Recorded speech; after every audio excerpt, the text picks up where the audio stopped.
decided to write a book that captured a theory of everything. Why? Well, I like to write, first of all.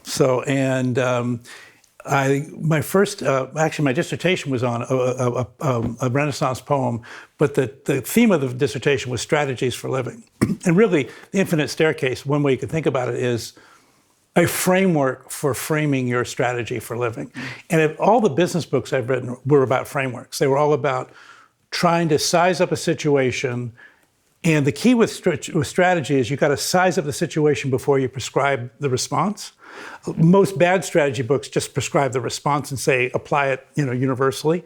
So I was very sensitive to the notion of, no, you've got to describe the situation before you prescribe the response. That's what led to dividing the book into metaphysics and ethics. So metaphysics is like, what's the situation? And ethics is, what do you do about it? Well, the metaphysics part, there's this incredible story about how we got 13.8 billion years ago, there was a big bang, and you and I are sitting in your parents' living room, today. Well, how do you get from there to here? And it turns out there's a lot of really good ideas about them, but they're stuck in silos.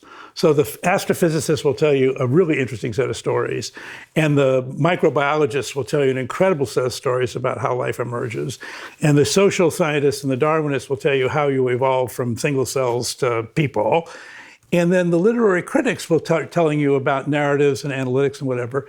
And I just felt like, but how would you string that together? What's the picture? And so the staircase, and in the middle of that, I should say also, in the reading I was doing, I started reading a lot about Darwinism because it felt like business and Darwinism went together. Somewhere in the line, I found out about chaos and emergence and complexity, and that blew my mind. And that was like self-organizing systems, and I thought, oh, you could actually gen this thing up from essentially molecules and get to people. And then I got very curious about how that would happen at the level of where the heck did life come from, right?